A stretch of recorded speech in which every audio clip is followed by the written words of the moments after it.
start. MTC 2127, Exercise 1. Neuroplasticity, the process of retraining our brains and creating new pathways, is beneficial in helping us find forgiveness. Neuroplasticity helps us change our well-worn pathways of unforgiving anger and grudge-holding that we developed years ago into more positive feelings and thoughts. One doesn't have to be an Einstein to create new pathways, but it does require conscious effort on our part to retrain our brains. If practiced over and over again, with time, our brain circuitry will be rewired. Focusing on positive emotions will result in the development of new circuits in our brain. Like exercises to going to the gym, regularly practicing the experience of positive emotions will strengthen the muscle of the new and healthier neural pathways. With time, the underused negative neural pathways associated with unforgiveness will shrink and fade away and be replaced with more desirable pathways that contribute to our resiliency. MTC. Good job. Let's start. MTC 2127, Exercise 2.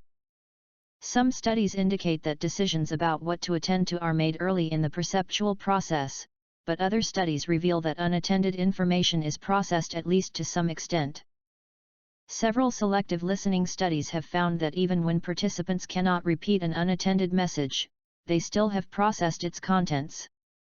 In one experiment, participants were told to attend to the message coming in one ear: "They threw stones at the bank yesterday. Bank. At the same time, the unattended ear was presented with one of two words, either river or money. Afterward, participants could not report the unattended words. However, those presented with river interpreted the sentence to mean someone had thrown stones at a riverbank, while those presented with money interpreted the sentence to mean someone had thrown stones at a financial institution. Thus they extracted meaning from the word even though they did not process the word consciously. MTC. Good job. Let's start. MTC 2127, Exercise 3. Although changing your mental image of yourself is not easy, it is possible. To do it, remind yourself that a photo captures but a moment in time linked to a particular environment and communication context. Each picture you shoot, however, reveals a somewhat different you. Photos are frozen in time. People are not. We change from moment to moment, person to person, year in and year out. Thus, while our memories are important and help us construct our sense of who we are, we need to keep the mental picture we carry with us current. By doing this, we will be better able to discount images that no longer accurately represent us, and thereby avoid focusing on what psychologists refer to as regrets, the lost lives, lost selves a person could have lived or been if she/he had done a few things differently. MTC. Good job. Let's start. MTC 2127, Exercise 4. Imagine that we see someone we trust or like. They are eating at a restaurant and so we decide to eat there too. This is a social influence on individual behavior. It could have arisen in two distinct ways.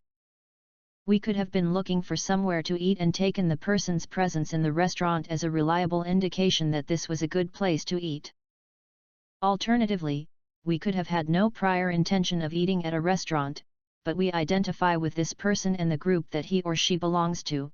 They are part of our set and so we decide to eat at this restaurant too, as this is what our group does. In the one case, the behavior of others transmits useful information about how best to satisfy our desires and we act on this information. In the other, our desires or preferences are influenced by those we associate with, and that is why we follow what they do. MTC. Good job.